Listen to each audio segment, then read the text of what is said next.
Bem, hoje a gente vai dar uma continuidade na matéria, fechar a matéria que vai ser a nossa segunda VA. Vai ser a matéria da segunda VA vai desde a lei de Gauss, então, a que a gente começou a aula ainda no período da primeira VA, e vai até a aula de hoje. Bem, na última aula a gente começou a ver sobre corrente elétrica e viu um pouco sobre condutores. A gente terminou vendo aquela condição de fronteira entre um condutor e um material isolante, no caso, o espaço livre. Hoje aqui a gente vai estudar já os materiais isolantes, materiais dielétricos, e vai ver um pouquinho sobre capacitância também. Como sempre a gente está baseando no Reich. Bem, o que a gente viu? A gente viu lá no condutor que ele tinha duas propriedades chaves que a gente percebeu.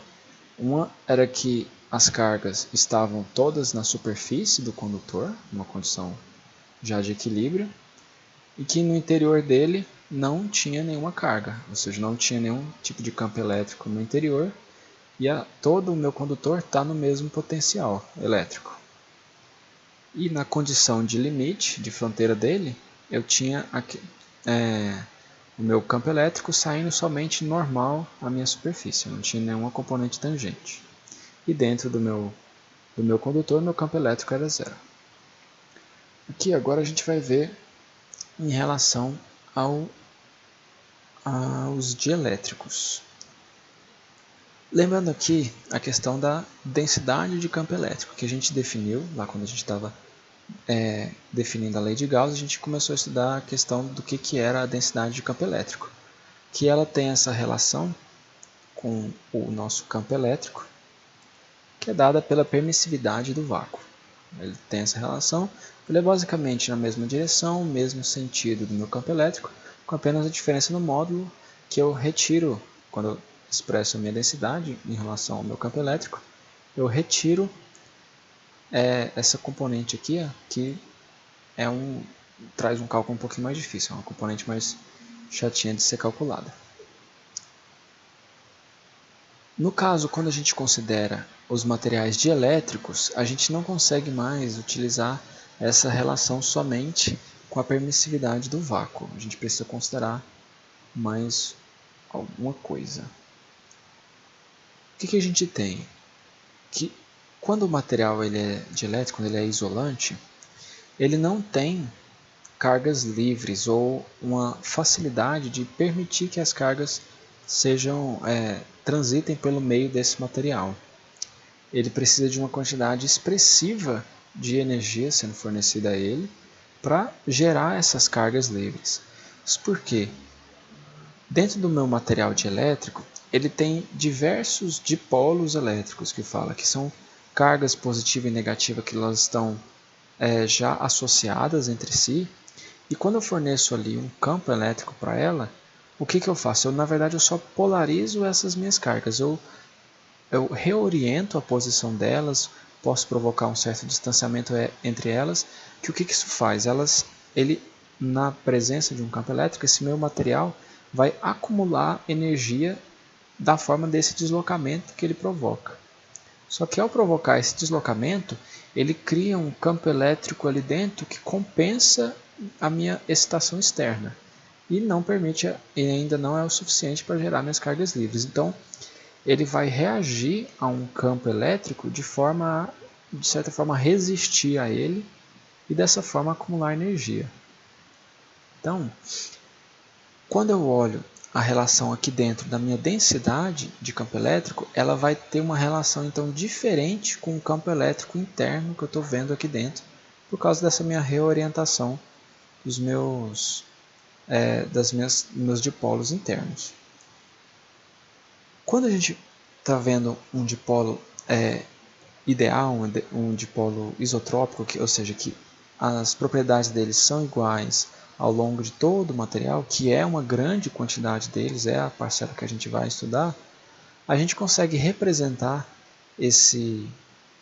essa nova relação entre a minha densidade de campo elétrico e meu campo elétrico como simplesmente uma outra constante, uma permissividade elétrica daquele meio, daquele dielétrico. E essa permissividade, ela nada mais é do que uma permissividade relativa multiplicado pela minha permissividade do vácuo. Então, quando eu estou falando desse meu dielétrico ideal, meu dielétrico isotrópico, ele simplesmente vai dar essa relação diferente nos módulos da minha densidade e do meu campo elétrico. A direção e o sentido se mantêm. Nos outros casos, que são os materiais que são chamados de ferroelétricos ou alguns tipos de cristais que eles têm certa distorção dessa relação entre o meu campo elétrico e a minha densidade, eu não consigo ter essa relação aqui simplesmente numérica. Ela causa uma distorção de sentido e direção também, então é um estudo bem mais complexo que não é nosso foco nessa matéria. Já é algo mais no estudo de estruturas cristalinas, é algo mais específico de pesquisa mesmo, para a gente interpretar esse tipo de material. Aqui a gente vai estar tratando somente esses mesmo, que têm uma permissividade dada só por uma constante a mais sendo multiplicada. Pois bem, o que está dizendo essa nossa permissividade relativa? Se a gente considerar um mesmo vetor de densidade de campo elétrico, só que eu considerar esse mesmo vetor de densidade entre o espaço livre e o dielétrico, eu vou ter essa relação. Por exemplo, se esse meu dielétrico tem uma permissividade relativa igual a 2, se eu estou expondo a uma mesma densidade, a densidade é a mesma, então meu campo elétrico nesse com maior permissividade, ele vai ser menor. Por causa dessa relação que eu tenho aqui, que a minha densidade é igual à minha permissividade vezes meu campo elétrico, ele vai ficar aqui dividindo, então ele vai ser reduzido pela metade quando comparando. E, linearmente, se eu considerar o contrário, se eu tenho o mesmo campo elétrico no espaço livre e um dielétrico de permissividade relativa igual a 2, eu simplesmente vou ter uma densidade dobrada. Ele tem essa relação linear, quando é esse tipo de elétrico. E agora, em relação à fronteira, como que a gente vai ver? A gente viu lá, a gente fez esse estudo para o nosso condutor, o condutor no limite com o dielétrico, a gente viu que dentro do condutor não tinha nada de campo e fora do condutor indo para o dielétrico só tinha um componente normal. E em relação ao dielétrico, como que fica essa relação entre o campo elétrico interno e o campo elétrico que está passando para um outro dielétrico? A gente vai começar aqui observando, a gente vai olhar essas densidades, uma está sendo a continuidade da outra. A gente vai olhar aqui que as duas podem ser ditas que tem uma componente em relação a esse meu limite entre os meus dielétricos. Tem uma componente normal e uma componente tangente. Isso aqui está passando do meu dielétrico 1 para um dielétrico 2. Cada um com uma permissividade diferente uma da outra, um do outro. Vamos olhar primeiro meu componente tangente. Eu escolhi aqui olhar, ao invés de densidade, eu estou colocando aqui meu campo elétrico. Eles têm essa relação aqui linear, mas é por causa que a gente vai olhar a nossa integral de linha, que a gente lembra que aqui, que a minha potência elétrica é menos a minha integral de linha de 1E dl. Como eu estou escolhendo aqui, eu escolhi passando aqui entre meus dois dielétricos, eu escolhi um caminho fechado, que pela propriedade conservativa do nosso campo elétrico, a gente sabe que esse integral desse caminho fechado tem que ser igual a zero. Tá. Então, a gente tem aqui um caminho que passa um pouquinho num dielétrico, muda para o outro, volta no outro dielétrico e fecha o ciclo. Se a gente olhar aqui, a gente tem um ΔW, que é mais ou menos uma largura, e uma certa altura aqui, quando comparando as duas extremidades. A gente vem, nessa altura aqui, ele está passando inteiramente no dielétrico 2, nessa largura aqui. Nessa largura de cá, inteiramente no dielétrico 2. Esse no 1, esse no 2. A altura, ela passa aqui por um componente normal para cá e o mesmo componente normal para cá. Só que ela passa em sentidos opostos. Aqui está seguindo o meu sentido normal, aqui ele está oposto a ele. Isso aqui, se a gente olhar o nosso caminho, a gente tem nosso E1 tangente, lembrando que é o campo elétrico vezes o caminho que está sendo feito, produto escalar. A gente tem esse campo elétrico tangente vezes esse caminho, mais uma componente normal vezes essa nossa altura. Agora, ó, nosso campo está para baixo, nosso caminho para cima, então menos esse campo 2 tangente vezes a minha largura, menos, porque eu estou descendo aqui, eu falei que minha componente normal está passando para cá, menos essa minha componente normal vezes a altura. Essa minha largura ela pode ser pequena, considerar ela pequena o suficiente que minha componente tangente aqui seja a mesma, que eu estou praticamente avaliando o mesmo ponto. Por isso que esse componente, com esse componente aqui, ó, eles ficam com sinais trocados, eles podem ser cortados. Então a gente fica só essa relação entre os meus tangentes, multiplicados pela minha largura, igual a zero. Esses valores aqui podem ser retirados, né, simplificados. Eu tenho simplesmente aqui o campo elétrico tangente num dielétrico é igual ao campo elétrico tangente na condição aqui de limite entre eles. Então eu tenho essa relação de continuidade entre os campos elétricos tangentes. E agora ó, vamos ver a relação à componente normal. Aqui agora a gente volta a trabalhar com a densidade, porque quando eu aplico a lei de Gauss, eu tenho que eu coloco uma superfície fechada, e eu sei que toda a minha densidade que sai dessa minha superfície é igual à minha carga que está contida aqui dentro. Então eu estou representando aqui somente a minha densidade. O que eu tenho? Se eu estou olhando, eu fiz essa minha superfície, um cilindrozinho aqui, pegando só um pedacinho dessa minha condição de fronteira. Se eu tenho aqui uma componente tangente que está vindo desse lado e desse lado, a gente vê, tudo que ela passar desse lado, ela sai de cá, porque esse meu cilindro ele é muito pequenininho. Então, nessa pequena distância, eu não tenho uma variação. Então, tudo que entra daqui sai de cá. Então, eu não tenho nada que pensar nessas minhas superfícies laterais do meu cilindro. Só o que vem para cima e o que vem para baixo.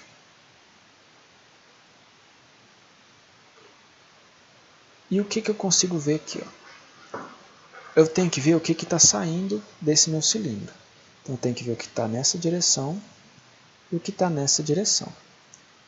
Isso aqui eu vejo qual que é a minha densidade que está saindo nessa direção vezes essa minha área. Aqui para cima é esse meu D2 normal vezes a minha áreazinha aqui, meu ΔS desse cilindro aqui de cima. E aqui para baixo, ó, quem que está saindo aqui? Eu sei quem está entrando, que é o D1N. Então quem está saindo é o oposto dele, é o negativo, por ser um produto escalar. Né? Então fica menos D1N vezes essa mesma área, que é um cilindro, né? A base de cima é igual à base de baixo. E tudo isso é igual a essa minha carga Q, que está contida aqui nessa condição de limite. Só que o que eu sei? Isso aqui eu estou falando de um dielétrico. As cargas que existem nele, elas estão contidas, presas dentro dos meus dipolos. Ele não me permite ter cargas livres. Então eu consigo dizer que numa condição de equilíbrio, num dielétrico que não teve sua estabilidade rompida, aqui não existe carga nenhuma, porque não tem cargas livres no meu dielétrico. Então sei que eu posso afirmar que essa minha equação é igual a zero nas condições normais de um dielétrico, porque a minha carga contida aqui dentro é igual a zero. Então eu consigo dizer, simplificando essa equaçãozinha aqui, que a minha densidade de campo elétrico normal que atravessa essa minha superfície é igual. Ela tem essa continuidade em relação à densidade de campo elétrico. Então a gente encontrou essas duas relações de igualdade. O campo elétrico tangente se permanece igual e a densidade de campo elétrico normal permanece igual quando eu olho a condição de fronteiras entre dois dielétricos. Tá. Só que eu tenho a relação entre o campo elétrico e a densidade. Então eu tenho essa relação de proporção entre a densidade tangente que fica na condição de limite de fronteira dos meus dielétricos. Consigo dizer que, ó, como isso aqui é uma relação vetorial, para eu fazer essa relação dividindo eu tenho que considerar somente o módulo, mas essa relação aqui é válida vetorialmente, ou seja, para o módulo, para a direção e para o sentido. Eles têm a mesma direção e o mesmo sentido, só muda o módulo. Então, por isso, quando eu fiz essa divisão, não existe divisão de vetores, eu tive que representar em módulo, porque ele permanece assim, com validade nessa igualdade. E da mesma forma, aqui, ó, quando a gente vê que a densidade normal tem essa relação de igualdade, a gente sabe, pela relação de proporção da densidade com o campo elétrico, que para o meu campo elétrico normal, eu também vou ter uma certa relação. A gente pode ver que ela acaba sendo oposta à relação de proporção entre essas duas componentes. Então, a gente consegue ver aqui, ó, na nossa região de fronteira, a gente vê que tem uma densidade de campo elétrico 1 que incide aqui nessa nossa fronteira e sai uma densidade de campo elétrico 2. Tudo isso a gente consegue ver um ângulo que ela faz com a normal dessa superfície, desse limite de superfície. E pelas relações de seno e cosseno, a gente consegue ver que D1 tangente de θ dividido por D2 tangente. D1 tangente dividido por D2 tangente, foi a relação que a gente encontrou aqui, é igual à relação entre as permissividades. E também a relação normal entre essas minhas densidades é dada pela igualdade. Fazendo a substituição desse meu componente tangente, desse componente aqui, desses componentes aqui. A gente tem que ele é minha hipotenusa vezes o meu seno. Então, D1 seno de θ1, D2 seno de θ2. A gente acha essa igualdade entre as minhas componentes. Eu tenho D2 seno de θ2 igual a D1 seno de θ1 e D1 cosseno de θ1 igual a D2 cosseno de θ2, em relação aqui agora ao normal. Eu sei que meu D2, minha segunda densidade aqui, o módulo dela é dado pelo quadrado das componentes, da tangente e da normal. E substituindo aqui e expressando D2 em função de D1, a gente tem essa relação aqui, ó, em relação ao ângulo de incidência nosso aqui. O que essa relação nos dá aqui? Ó? Cosseno de quadrado de θ1 mais uma relação multiplicando seno ao quadrado de θ1. Então, ó, se nosso θ1 for zero, ou seja, se ele incidir de forma normal, esse meu seno aqui vai ser zero, isso aqui seria zero, e isso aqui seria 1. Ou seja, se ele incidir de forma normal, D1 igual a D2. E ele pode vir aqui até o ponto de ser 90 graus, que aí nesse caso ó, vai ser dada a relação entre as minhas permissividades. Agora, fazendo a mesma relação para o meu campo elétrico, eu tenho essa relação já que quem vai ter a relação com as permissividades vai ser o meu cosseno do meu θ1 e não o meu seno. Então aqui quando o meu ângulo for 0 graus, esse componente aqui que será zero, e essa relação vai ser dada pela relação entre as permissividades, que é basicamente essa relação aqui. Ó. Eu sei que meus tangentes serão iguais. E quando for 90 graus, eu vou ter E2 igual a E1.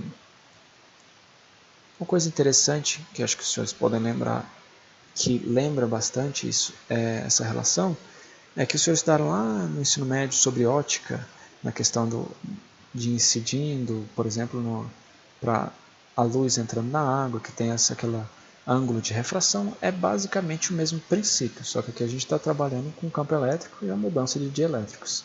Que dependendo do meu ângulo de entrada, eu tenho um ângulo de saída diferente, que vai modificar aqui os meus vetores. Aqui, ó, igual eu estava falando lá no início, quando a gente estabeleceu a questão da nossa permissividade relativa. Tudo isso que a gente definiu, toda essa relação proporcional, ela é para dielétricos isotrópicos, para dielétricos que têm a mesma propriedade ao longo de todo o material. Em alguns casos específicos, eu não consigo definir uma permissividade relativa que represente tudo, porque os meus dipolos eles vão ser orientados de forma diferente ao longo do meu material por características do próprio material. Então, nesses casos, eu preciso de um equacionamento bem mais complexo que considere a permissividade diferente ao longo de todos os eixos do meu material. Esse aqui é o caso desses alguns exemplos de materiais aqui, que são os cristais anisotrópicos, titânio de bário, sal de Rochelle. O único que eu vi questão de relação de aplicação são os cristais anisotrópicos, que eles são muito utilizados na fabricação de fármacos, de remédios, essas coisas, no desenvolvimento deles. Bem, vamos ver aqui um exemplo para a gente assimilar um pouquinho dessas ideias que a gente discutiu. A gente vai ver aqui uma região no espaço. Eu tenho duas regiões bem definidas, uma com Z abaixo de zero e Z maior do que zero. Cada uma dessas minhas regiões é um dielétrico com uma permissividade relativa diferente. Ele me dá aqui então um campo elétrico incidente vindo da região 1 e quer que eu encontre todos esses parâmetros aqui, né? Meu componente normal, da meu densidade de campo elétrico incidente, a tangente, o ângulo dele e como que ele se comporta na região 2. Então, deixa eu preparar aqui a câmera para a gente poder fazer isso.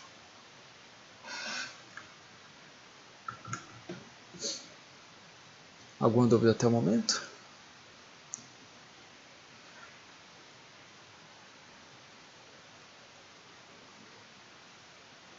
Nada ainda?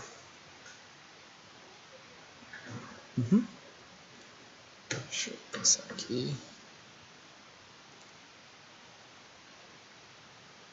Tá.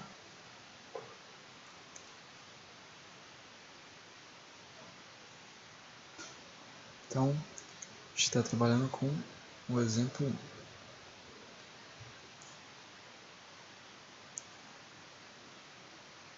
Tenho aqui minha região do espaço.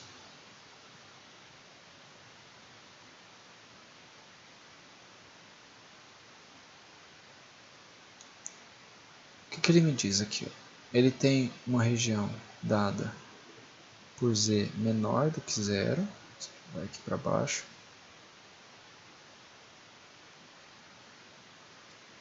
Toda essa minha região 1, eu tenho uma permissividade relativa igual a 3,2. E que para Z maior do que zero, ele me dá uma segunda região.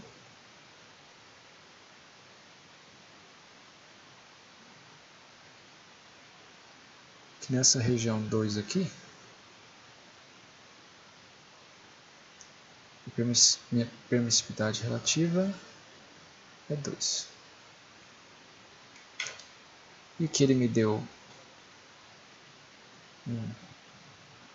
uma densidade de campo elétrico incidente em 1, dado por menos 30, x, mais 50, a y, mais 70, a de z, nanocúlombo por metro quadrado. Então, ó, a gente vê que aqui ó, ele é um campo constante, ele não está dependendo de nada. Então, para toda a minha região 1, ele tem esse valor. Então, se ele é na direção, dá para ver que ele é na direção negativa de x, positiva de y e positiva de z. Então, ele seria mais ou menos assim, ó, nessa direção aqui, ao longo de toda a minha região 1. Ele quer que eu calcule quem que é meu D1 normal, meu D1 tangente, meu θ1, meu D2 através do meu D2N, meu D2 tangente. E por último, meu θ2.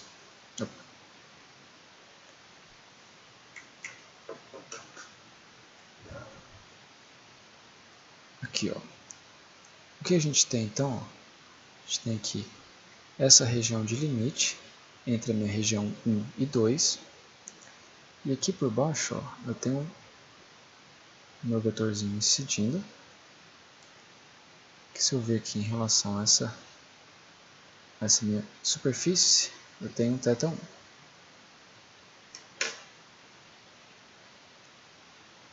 Esse aqui é meu D1. Esse meu D1, deixa eu colocar ele aqui. Eu sei que eu consigo decompor ele, ó, em dois componentes.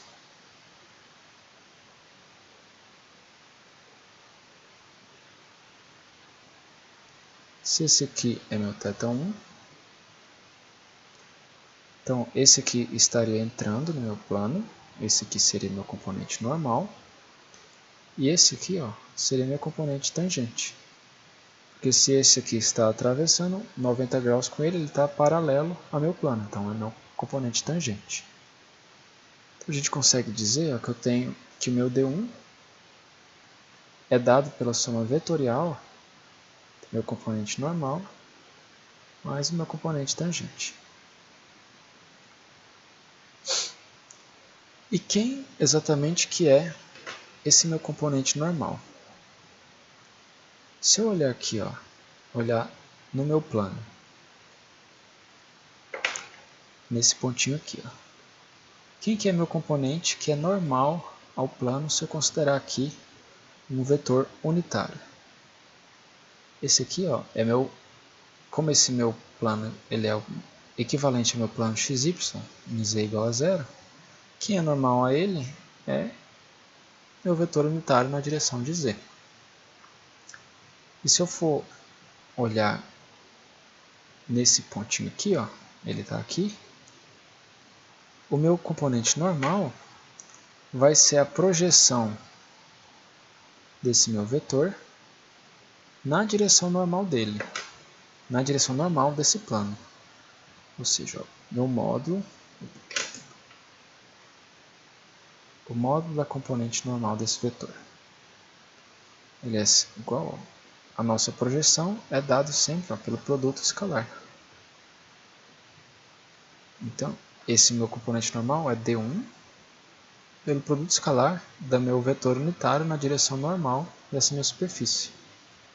Que nesse caso aqui então fica sendo menos 30 de x, 50 de y, 70 de z,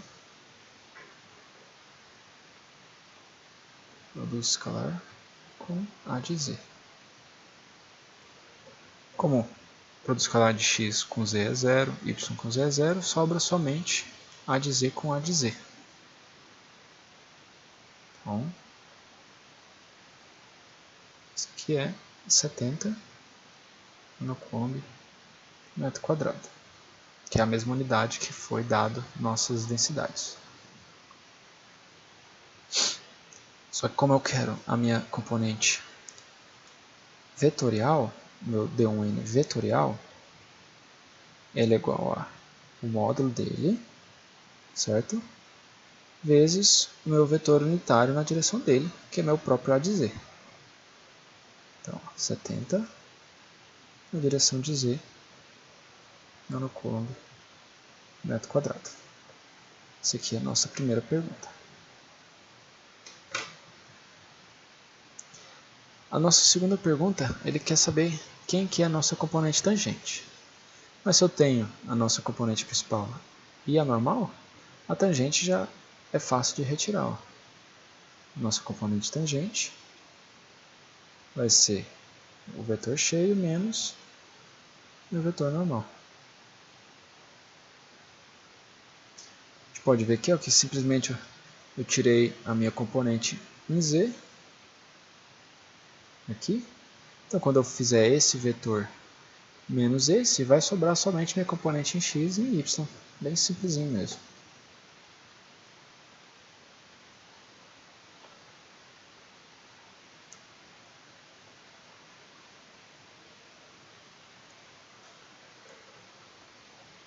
aqui já foi nossa segunda.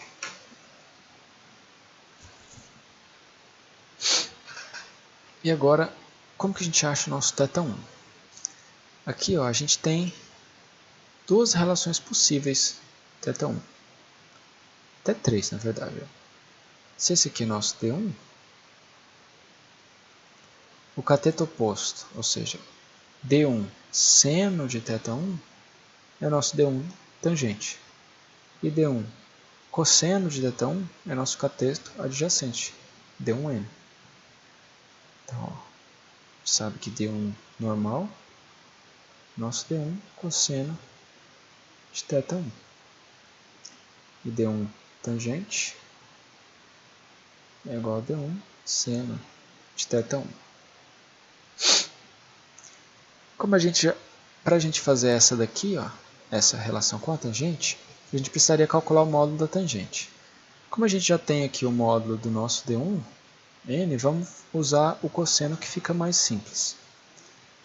A gente só precisa então achar qual que é o módulo da nossa componente principal, nosso D1, porque esse a gente não tem. Para a gente fazer essa equação aqui, a gente precisa dele. Sabe então que o módulo desse nosso D1 é a raiz quadrada da soma dos quadrados de cada das componentes do meu vetor. Então, menos 30 ao quadrado, mais 50 ao quadrado, mais 70 ao quadrado. Isso aqui vai dar 91,10 por metro quadrado. Eu tenho aqui meu cosseno de θ1, é o D1 normal sobre o D1.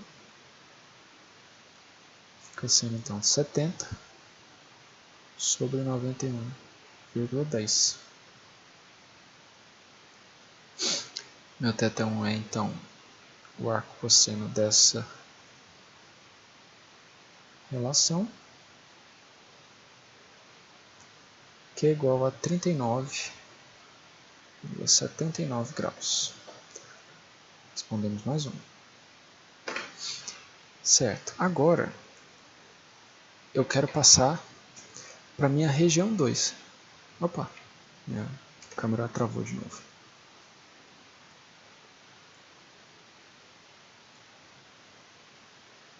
Só um momento.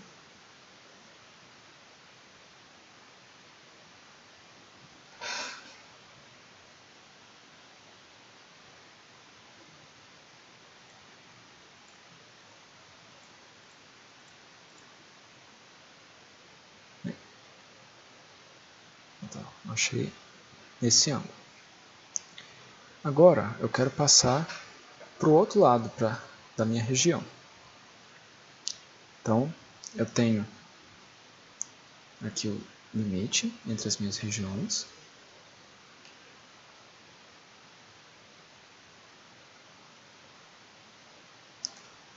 O que eu tenho? Eu vou ter aqui embaixo um componente que está normal e um componente que está passando tangente. E desse lado aqui eu vou ter um reflexo dessa minha tangente e uma outra normal. Essas aqui relacionadas a D2.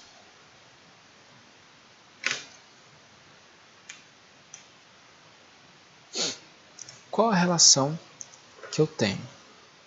Eu sei que as minhas componentes normais são iguais. Pelas deduções que a gente viu, a densidade de campo elétrico que atravessa essa condição de limite entre dois dielétricos se permanece constante. Então eu tenho que meu D2 é igual ao nosso D1, que a gente já achou que era 70, a dizer coulomb por metro quadrado. Pronto, isso aqui já é uma resposta nossa. Vou virar aqui a folha. Agora, na tangente, a gente não tem essa relação direta com a densidade de campo elétrico. A gente tem aqui o nosso campo elétrico tangente que é igual. E lembrando que nosso campo elétrico a nossa densidade de campo elétrico é a permissividade relativa vezes a permissividade do vácuo vezes o nosso campo elétrico. Se a gente trazer isso para essa nossa relação aqui, temos o nosso D2 tangente, D1 tangente, dividido por nosso ER1 E0, é igual ao nosso D2 tangente, dividido pelo ER2 E0. Nossa permissividade do vácuo se mantém. Então, eu sei que meu D2 tangente, que é o que eu quero, vai ser dado pela relação das permissividades 2 sobre 1 vezes o nosso componente D1 tangente. Todos esses nossos valores são conhecidos. Nosso R em 2 é igual a 2, em 1 é 3,2, e nosso D1 tangente a gente calculou como sendo menos 30 na direção de x, mais 50 na direção de y. Fazendo essa pequena multiplicaçãozinha, a gente tem esse componente nosso tangente, igual a menos 18,75 na direção de x, mais 31,25 na direção de y, nanocoulomb por metro quadrado. Ou seja, aqui ó, eu atravessei de uma região que tinha maior permissividade para uma de menor permissividade, e com isso nosso componente tangente do meu campo elétrico, da minha densidade de campo elétrico, diminuiu.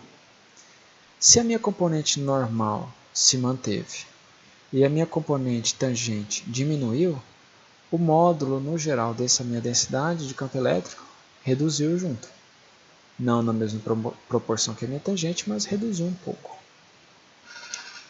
Essa aqui era a nossa letra E. A gente encontra então aqui ó, agora o nosso D2, que é a soma do D2 normal com o tangente. Vamos só uma substituição direitinho aqui para a gente poder ver que houve diferença na direção de x, isso aqui na direção de y, isso aqui na direção de z. A gente teve essa redução na direção de x, na direção de y, mas minha componente em z se manteve. Que essas duas estavam tangentes, essa aqui normal, essa é a minha intersecção das superfícies. Se a gente observar o módulo dela, essa raiz aqui, menos 18, 75 ao quadrado, mais 31,25 ao quadrado, 70 ao quadrado. Isso aqui fica 78,92 nanocoulomb por metro quadrado. Então, o outro nosso era 91. Acabou tendo uma pequena redução. Esse aqui é a nossa letra F.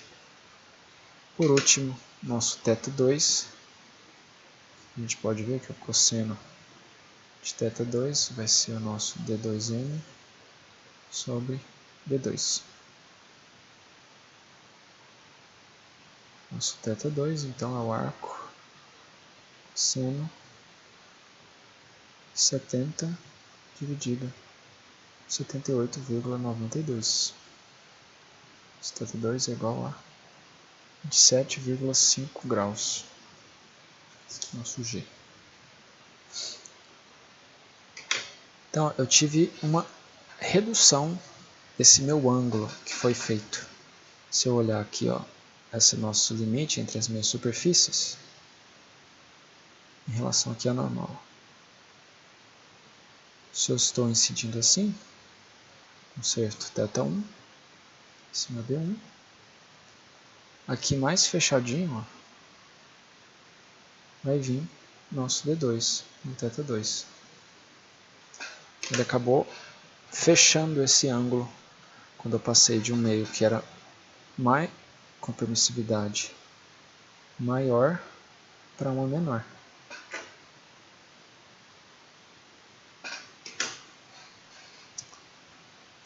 E é pela relação que a gente sabe que a normal é constante, no caso da densidade de campo elétrico, que a normal se manteve, e a tangente respeitou uma certa proporção, que a gente consegue identificar essa modificação no ângulo e no valor de módulo da nossa densidade de campo elétrico.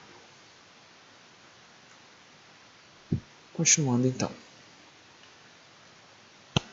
Agora, a gente viu o que é um condutor, as condições de limite dele, e definiu o dielétrico. E o que exatamente é um capacitor? Uma capacitância. Quando a gente tem um meio dielétrico e dois condutores isolados entre si, se a gente oferece uma carga positiva para um e uma carga negativa para outro,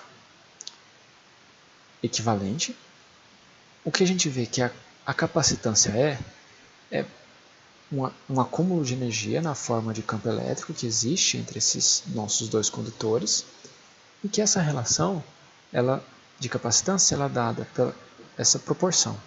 A minha carga Q do meu condutor positivo dividido pela diferença de potencial entre meus condutores negativo e positivo. Essa é a nossa definição da capacitância. Então, colocando ela aqui de forma genérica, a gente tem que então essa carga dividida pelo potencial elétrico entre elas. Ou seja, aplicando aqui a minha lei de Gauss, que eu tenho uma integral de superfície aqui numa superfície fechada, essa minha densidade que sai dela é igual à minha carga contida ali. E meu potencial elétrico é menos a integral de linha de um ponto ao outro do meu campo elétrico vezes o meu deslocamento vetorial. Tá. Só que eu tenho que a minha densidade, ela respeita, aqui dentro do meu dielétrico, ela respeita essa minha permissividade relativa. Então eu consigo escrever aqui a minha capacitância em função do meu campo elétrico existente entre esses dois condutores no meio desse dielétrico. Nesse primeiro momento, a gente pode acreditar, por aqui apresentar meu campo elétrico, aqui o campo elétrico, a carga, o potencial elétrico, que isso aqui, que a capacitância é um termo dependente da quantidade de carga dentro do meu condutor. Mas isso não é verdade, porque ele vai ser unicamente dependente da minha geometria desses meus condutores e do aspecto do meu dielétrico, ou seja, se ele é isotrópico, que é o que a gente só vai estudar isotrópicos, e qual que é a permissividade relativa dele. Isso porque, para toda carga contida aqui dentro, ele vai gerar uma diferença de potencial proporcional, que no final essa proporção é compensada e o que permanece é a relação geométrica ali existente. Vamos ver aqui o caso mais básico que a gente tem mesmo da capacitância, que é a capacitância entre duas placas paralelas. Na aula que a gente viu, calculando qual que era o campo elétrico com base de uma placa infinita, de dimensões infinitas, a gente até fez lá uma plaquinha de dimensões infinitas, aí considerou só um incrementozinho aqui de um filamento de dimensões infinitas e por aí vai. A gente viu que a gente achou um campo elétrico, que ele é dado aqui, se eu tenho aqui a minha plaquinha, ele é dado na direção normal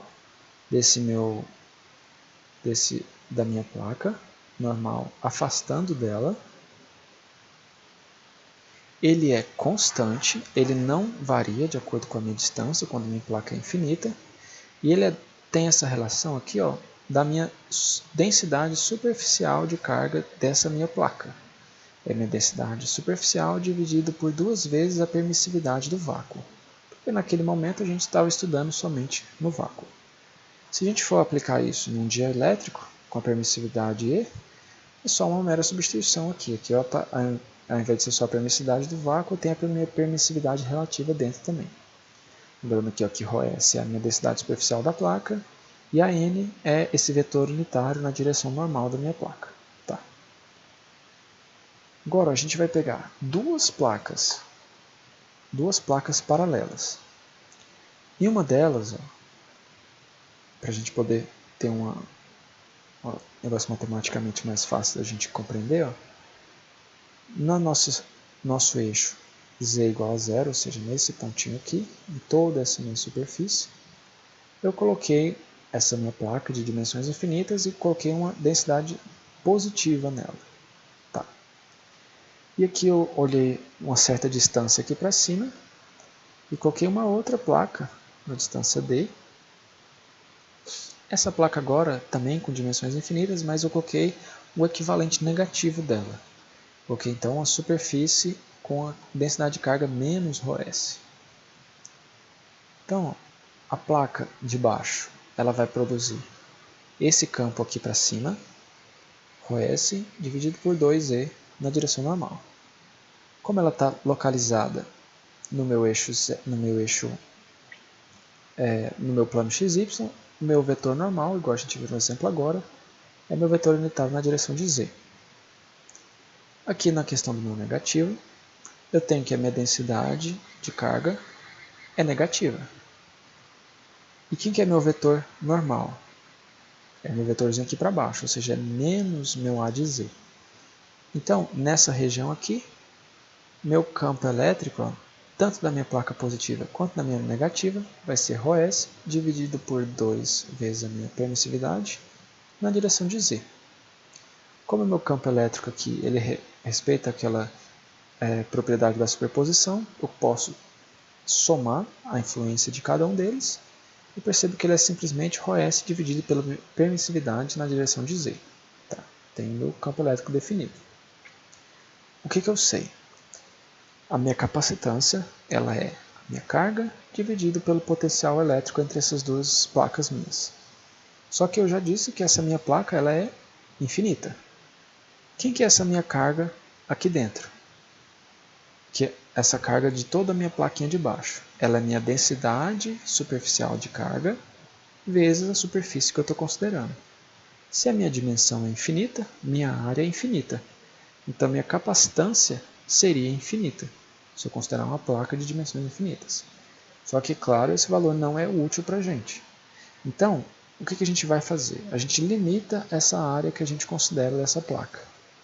E a gente limita ela de uma forma que a gente tem uma área suficientemente grande para uma distância bem pequenininha, para que, desse ponto de vista, de uma distância muito pequena para uma área muito grande, ali dentro eu possa considerar que essas placas elas têm dimensão infinita, ou seja, eu vou ter aquele campo ali constante ao longo da minha placa e vai ser mais fácil de eu poder calcular essa minha diferença de potencial existente. Tem que minha capacitância é a minha carga dividido pela minha diferença de potencial. Minha carga é meu ρs vezes essa minha área agora com um valor definido, que não é infinita, é diferente de infinito. Certo? Quem que é meu potencial elétrico? É menos a integral do meu negativo até meu positivo, para eu ter um diferencial positivo, eu faço esse caminho, do meu campo elétrico vezes o meu caminho. Quem que é meu campo elétrico? Meu ρs dividido pela minha permissividade, como a gente viu naquele slide um pouquinho anterior. Qual que é o caminho que eu estou percorrendo? Eu estou percorrendo de cima para baixo, somente na direção de z. Então, eu estou percorrendo um dz, um incremento em z. E aqui, esse vetor ele seria o menos a de z. Isso é fácil da gente perceber, né? Só que quando a gente fala desse incremento de distância, meu dl vetorial, a gente trabalha com ele no sentido positivo mesmo. A gente identificou aqui que ele está indo na direção de z. Então, meu dl vetorial, ele vai ser meu dz na direção de z positivo mesmo. Isso por quê? Porque esse meu sentido que eu estou descendo, ele vai ser dito pelo meu limite de integração. Se a gente colocasse aqui um menos de novo, a gente faria uma dupla negação e acabaria tendo um resultado invertido. Então, lembrando que sempre o dl a gente trabalha com ele positivo e meu limite de integração é que vai me dar o jogo de sinal que eu preciso. Tá. Substituindo aqui, ó, meu campo elétrico eu tenho, meu DL é esse, DZ-AZ. Quem que é a posição representando o meu negativo? É aqui em cima. Meu Z igual a D, e eu vou ir de D até 0. 0 é a posição positiva. Então, fazendo a substituição simplesinha aqui, é simplesmente a integral de dz, não tem nenhuma outra variável. Fica ρS sobre a permissividade vezes essa minha distância. Substituindo aqui, fica essa relação, eu simplifico minhas densidades, eu chego que essa minha capacitância entre as minhas duas placas é a minha permissividade vezes a minha área dividido pela distância. Essa é a capacitância do meu entre duas placas paralelas, dependentes unicamente de condições geométricas, da minha área, da minha distância e da minha permissividade do meu dielétrico entre essas placas. Então, a aproximação que a gente fez foi justamente essa aqui. Ó. A gente tem duas placas e a gente olhou a capacitância aqui dentro, em relação a tudo isso aqui. O que a gente não considerou foi essa pequena deformação de campo que existe nas extremidades, que é algo já mais complexo da gente conseguir definir, mas que é uma aproximação já muito boa considerar esse meu capacitor como se comportasse inteiramente como infinito. Essa distorção nas extremidades não tem muita relevância nesse caso. Bem, a gente já fez uma pequena demonstração aqui entre os slides mesmo do como que é o capacitor de placas paralelas. A gente chegou numa equação bem simples. É um capacitor, se ele tiver uma área tanto, uma distância tanto, e a permissividade é essa, eu acho minha capacitância já com essa forma reduzida. Então vamos ver aqui agora, ó, num outro caso. A gente vai ver duas cascas cilíndricas condutoras com raios diferentes, uma concêntrica à outra, e a gente vai pôr um material dielétrico entre elas. E a gente quer saber qual que é a capacitância que vai existir entre essas duas cascas cilíndricas, sabendo que elas têm 1 metro de comprimento. Então vamos voltar aqui para a nossa folhinha.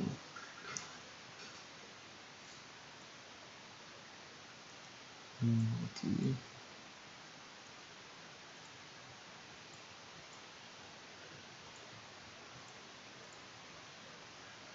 Aí.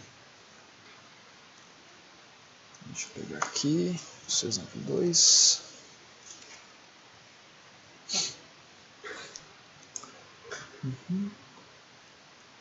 Aqui no seu exemplo 2. Então, ele me passou aqui uma casca interna aqui.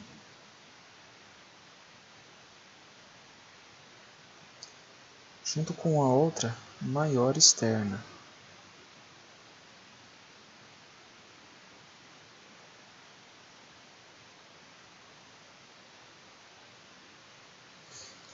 E aqui dentro ele colocou um material dielétrico e quer saber qual que é a minha capacitância aqui.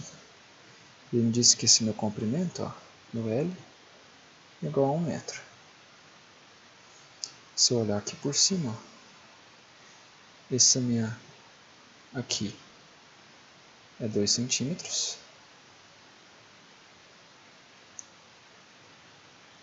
Esse meu externo é 4 centímetros. E todo esse meu material tem uma permissividade relativa de 3. Então, como que a gente calcula? A gente teve a definição da capacitância, ela é igual a minha carga, dividida pelo meu potencial elétrico. Mas meu capacitor ele não me deu meu cilindro nem carga, nem uma maneira de um campo elétrico ali para eu poder saber exatamente como que eu chegaria nessa equação. Só que a gente viu pela definição mesmo em si que a minha capacitância não depende da minha carga, ela depende unicamente das características geométricas e de propriedades desse meu dielétrico. Então, se ela não depende da carga, eu posso colocar ali uma carga qualquer que ele vai se comportar e vai chegar nessa relação de capacitância que eu preciso, que eu quero encontrar. Então, ó, vamos supor aqui, vou pegar aqui só uma pequena parte dela, a minha carga interna e minha carga externa. Vamos fazer aqui, toda a minha parte interna, vamos colocar aqui cargas positivas e na parte externa carga negativa, proporcional. Aqui dentro, vamos chamar que ele tem uma densidade de superfície e aqui fora a densidade de superfície negativa, certo? Aqui dentro, esse aqui está sendo o nosso material dielétrico. Se aqui existe uma carga, como a gente sabe que o nosso campo elétrico ele sai de cargas positivas e vão para cargas negativas, a gente sabe que existe um campo elétrico nessa direção. Tá, mas eu não sei qual campo elétrico é esse. Então, vamos aos poucos aqui. A gente ainda não sabe nosso campo elétrico para saber a nossa densidade, o nosso potencial. Mas quem que é a nossa carga aqui dentro, então? Se eu sei que aqui dentro é um cilindro, eu sei que essa carga toda dentro dele ele vai ser meu ρS vezes a minha área. Quem que é a área de uma casca cilíndrica? Se eu abrir ela aqui, se eu abrir minha casca cilíndrica, ela é como se fosse um retângulo, em que eu tenho essa minha altura L, e eu tenho aqui uma largura dada por 2π vezes um Azinho. O Azinho é nosso raio desse nosso cilindro interno, que nesse caso, nosso, ele é 2 centímetros. Então, nossa carga Q, esse aqui é 2πr porque é uma circunferência, é o perímetro de uma circunferência, por isso que ele é 2π vezes o raio. Essa nossa carga fica então ρS vezes 2π vezes 10 a menos 2 vezes 1, que é 1 metro. Nossa carga está aqui em função, aqui é 2 centímetros, e 4π 10 a menos 2 OS. Tá. Por enquanto, então, eu tenho aqui a minha carga. Como que é meu campo? Meu campo aqui eu não posso dizer que ele é um campo constante. Por quê? Porque ele não é de uma placa infinita, ele é de uma casca cilíndrica. Mas o que eu tenho? Aqui então eu vou ter que utilizar a lei de Gauss para poder determinar esse nosso campo elétrico, que a gente não calculou nenhum exemplo de casca cilíndrica. Se a gente considerar aqui, vamos primeiro considerar aqui um outro cilindro. Esse vai ser a nossa superfície gaussiana. Se a gente considerar aqui em coordenada cilíndrica, esse aqui é nosso centro. A gente sabe que nosso campo elétrico está saindo do positivo e para o negativo. Se ele está espalhando de forma radial no sentido de dentro para fora, a gente sabe que então que ele está no mesmo sentido do nosso vetor unitário a ρ, na direção cilíndrica. Então, do ponto de vista de densidade de campo elétrico, a gente consegue dizer que atravessando essa minha superfície, vai existir aqui uma componente na direção de ρ, que eu não conheço. Mas, se a gente pressupor que ele está se espalhando igualmente, radialmente, então, se eu fazer um cilindro aqui de um raio ρ qualquer, essa nossa superfície gaussiana, ele vai ser constante ali dentro.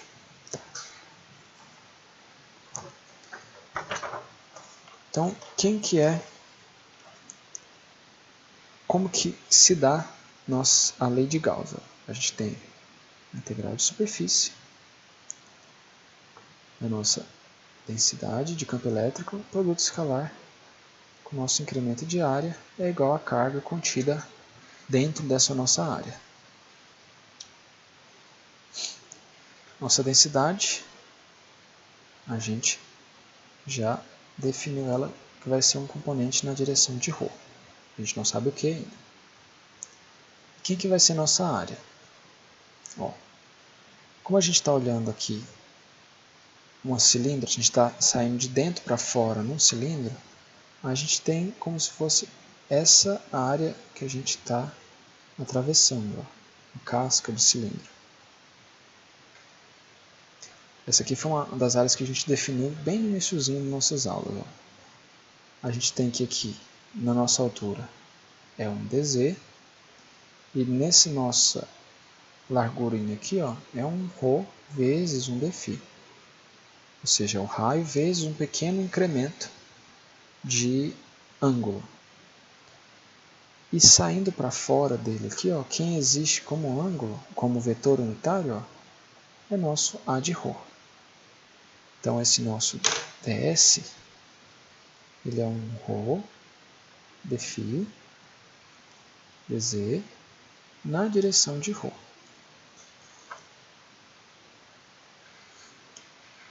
Substituindo aqui na nossa lei de Gauss, na nossa integração, a gente tem esse nossa densidade, produto escalar com o nosso incremento de área que a gente definiu, que está também na direção de ρ. Isso aqui vai ser igual à minha carga contida aqui dentro. A carga a gente calculou agora, né? Mas daqui a pouquinho a gente chega nela. Então, essa nossa superfície, ela está dependendo de ρ, de φ e de z. Se eu olhar aqui um cilindro, a casca cilíndrica, para eu percorrer toda essa minha área aqui superficial em volta, eu preciso variar meu φ, que ele começa em 0, e ele dá toda a volta, ó, até 2π. E meu z, ele vai começar aqui em 0, ou seja, no pontinho 0, e vai subir até minha altura L desse meu cilindro, que aí eu vou conseguir percorrer toda essa minha superfície externa. Então, ó, colocando aqui a minha integral, isso aqui vai sobrar meu d de ρ vezes ρ dφ dz. Meu ângulo vai variar de 0 a 2π, e minha altura de 0 até L, que no caso desse exercício é 1 metro. Quem que é a minha carga? A minha carga, eu defini agora, ó, ela é 4π vezes 10 a menos 2 ρs.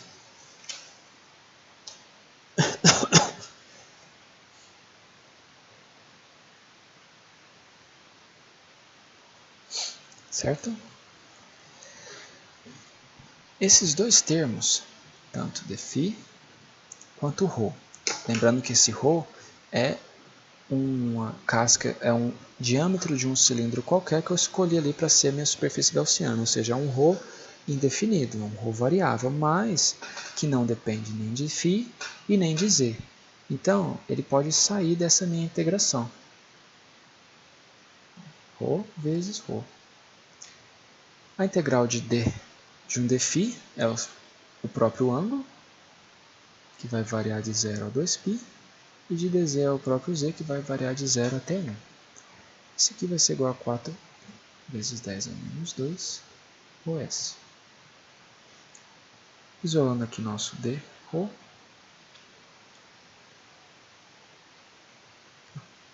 Pulando a etapa aqui, vai ficar um pouco confuso. Tá. Nosso ρ eu vou passar dividindo. Quem é nosso φ? É 2π menos 0, então é o próprio 2π. Nosso z é 1 menos 0, é 1. Ou a 4π vezes 10 a menos 2 ρs, dividido por ρ. esse aqui simplifica, sobra só 2. Então, ó, eu tenho que meu dρ fica sendo 2 vezes 10 a menos 2, ρs sobre ρ. Se repararem, ó, esse aqui é o raio do nosso cilindro interno.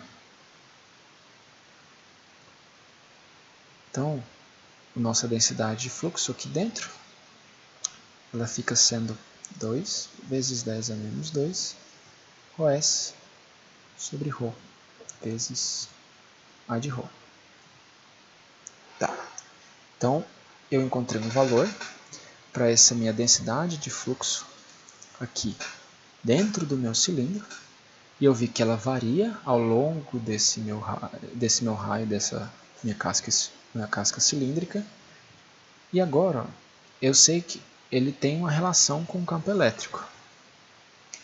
Se esse aqui é minha densidade de campo elétrico, meu campo elétrico ele vai ser minha densidade de campo dividida pela minha permissividade.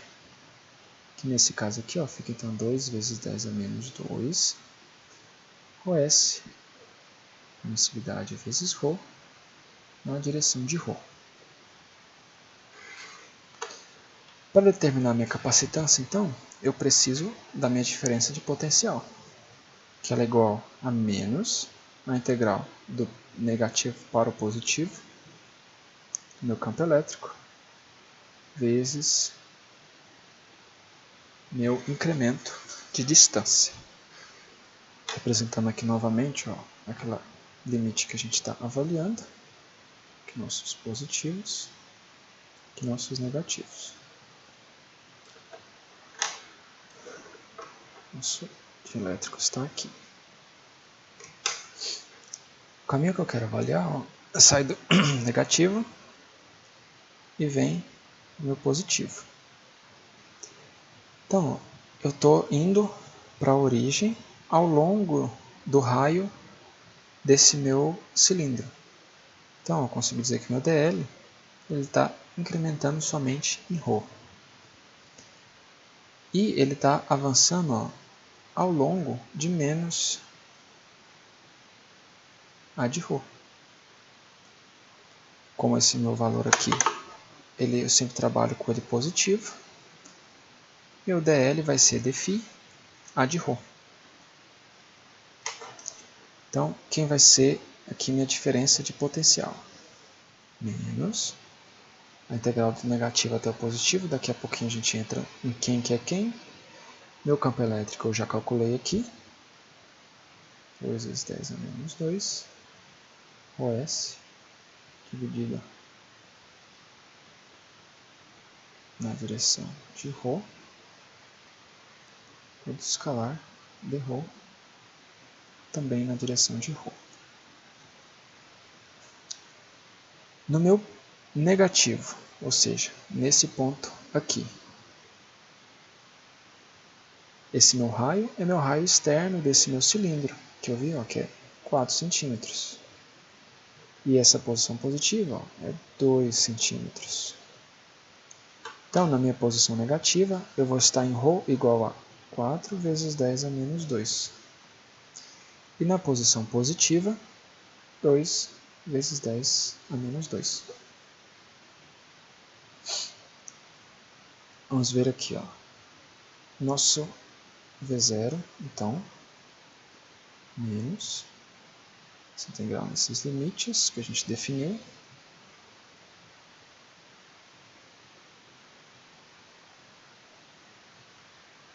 Vezes 10 a menos 2, ρs, dividida pela permissividade, e ρ sobre ρ.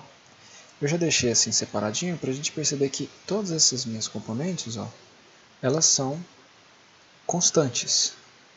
Esse aqui é meu raio do meu cilindro interno, meu ρs, que é uma densidade superficial de carga que eu impus somente para eu poder calcular essa minha capacitância, e aqui a permissividade do meu dielétrico. E aqui eu fico com a integral, ó, de dρ sobre ρ. Essa integral, ela vai dar a minha integral ó, de ln de ρ, que é tabelado mesmo. Integral de dx sobre x, ln de x. Então fica aqui, ó, menos 2 vezes 10 a menos 2 OS dividido pela permissividade.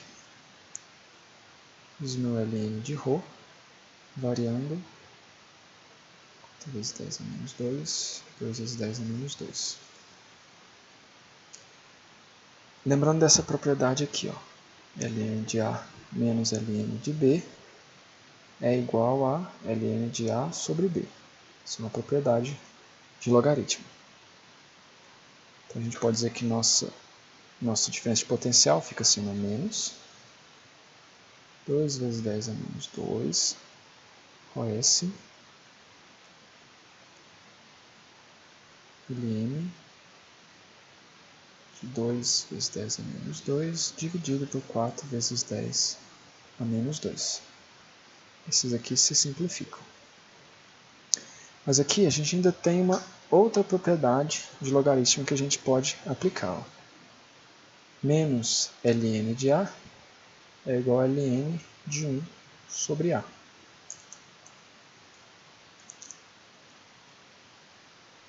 Então, esse nosso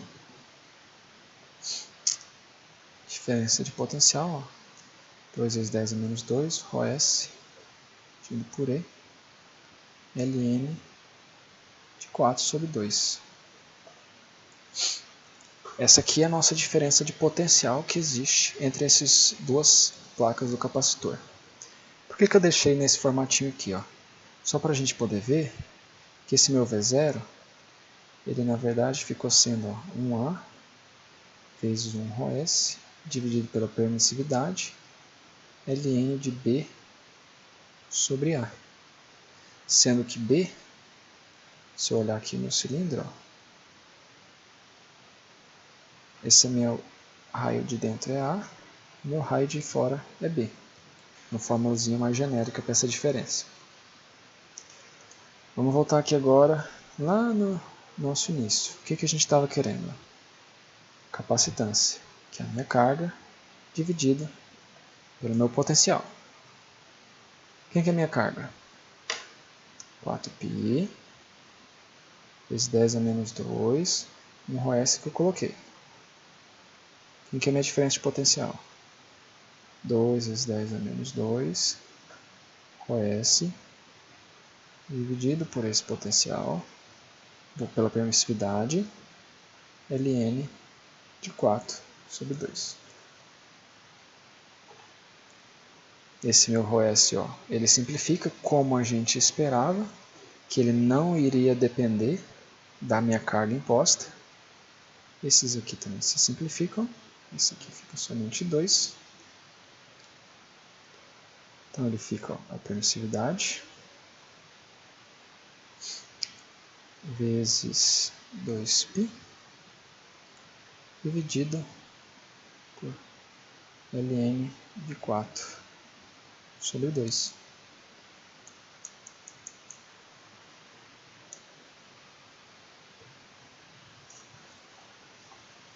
Essa é a minha capacitância. Fica então, ó, vou achar aqui o valorzinho que eu tinha calculado, só um momento.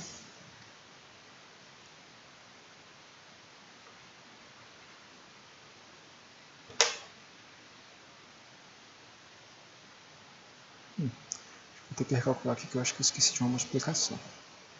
Mas fica, ó, 2π vezes.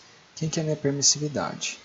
A minha permissividade relativa vezes a minha permissividade do vácuo, dividido pelo ln de 2. Então, ó, fica 2π vezes 3 vezes 8,8542 vezes 10 a menos 12 dividido por ln de 2. A capacitância vai ser igual então. Deixa eu pegar aqui na calculadora.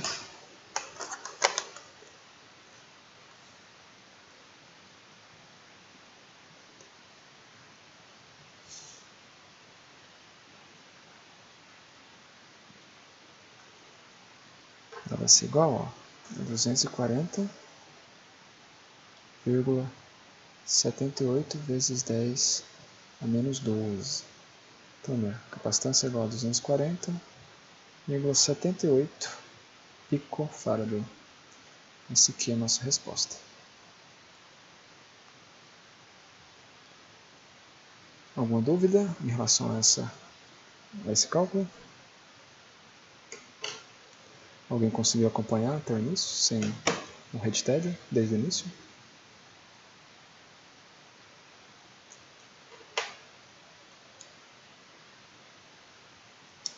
Tem alguém acompanhando?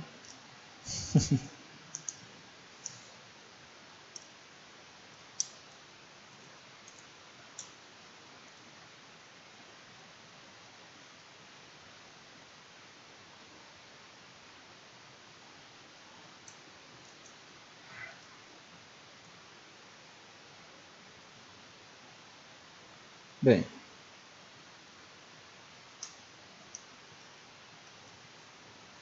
essa eram os exemplos que eu queria dar. Realmente não ficou nenhuma dúvida do pessoal que ainda está acompanhando?